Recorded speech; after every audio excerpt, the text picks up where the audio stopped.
The Falcons may not have scored a touchdown in last Saturday's loss in Baltimore, but Desmond Ridder's 22 passes were a season high for completions for this offense. And after two tough road contests against two strong defenses, Ridder's excited for his first NFL start at home at Mercedes-Benz Stadium. I got a chance to sit down with him this week to talk about this team's motivation in the face of playoff elimination, his leadership, what he's learning about himself and his game through 3 starts now, and of course, what his 1.5-year-old daughter got for Christmas. So how's your Christmas coming back here and being able to be with your daughter and everything? It was great. You know, she knows who Santa is and she'll let you know about ho ho ho and everything, but she doesn't really know what Santa does. And so, you know, whether she kind of knew or whatever, she got up a little early.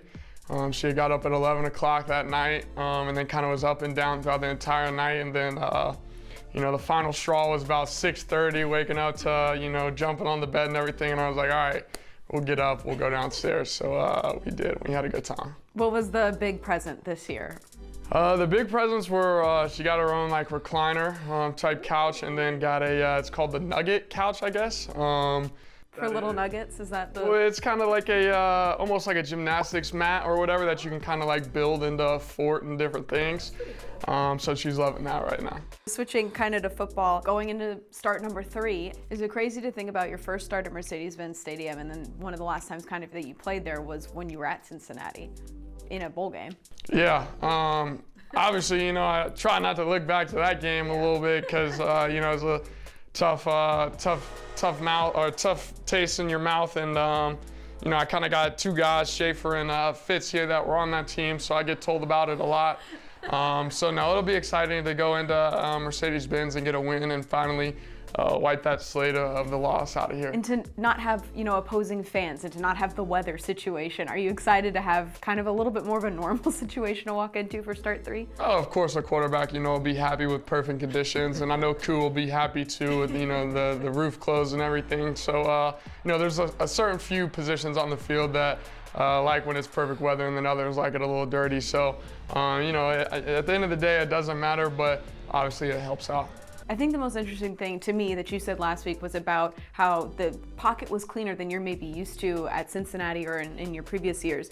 And you wanted to let the picture kind of develop more in this last start. How do you feel like you did with that? I felt like I did pretty well, you know, going back and watching the film. And it wasn't, you know, necessarily rushing out of the pocket, like up and through the pocket, more so just pushing up in the pocket. Whereas if you went back and watched the film this past week, I felt like I did a good job of just staying subtle within the pocket, just slowly climbing instead of, you know, urgently pushing up forward. And I thought I did a good job of letting everything develop kind of behind you and just see it. Was there anything this week on this week's film that you look at like, oh, I got to fix that for this week? What's the one thing that you maybe fixate on there? Yeah, there are a couple fundamental things with the lower body, just stand underneath me, stand balanced. And, you know, where you see a couple of those throws, whether it was, you know, the good catch that Drake had where it was a little behind him, or the throw to Bird or Drake where it was a little high on the sideline. So just little things like that, fundamentally just, you know, being able to go out there and execute it. What's kind of your goal in these last 2 games this season? To finish. You know, I think that's my goal. I think that's our team's goal, is to just finish these last 2 out strong.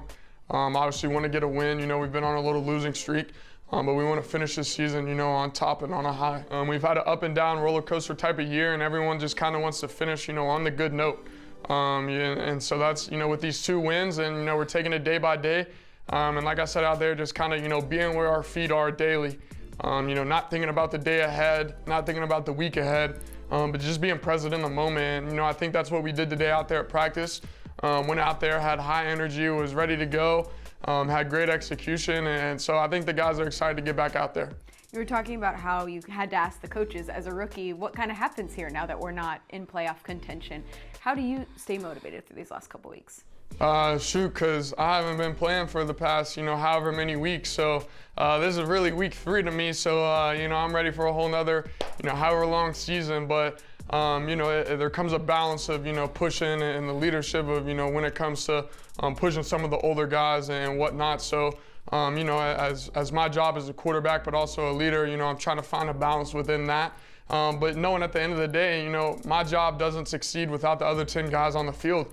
So for me to play at my best, I need everyone else to play at their best, and that's kind of what pushes me to push them. You mentioned being a rookie, but also being a leader. How do you kind of toe that line of like being that guy that's going to be that front face, but also, hey, you're still a rookie. This is game 3. Yeah, you know, I think time and place for everything for sure. And just being yourself. You know, if you're not going to be yourself, people are going to see right through that, whether that's trying to do too much or not doing a lot at all. You know, just going out there, having fun with the guys, but also being down to business and being serious at the same time. I think that's, you know, where you really see the guys start to open up and, you know, kind of attract to you.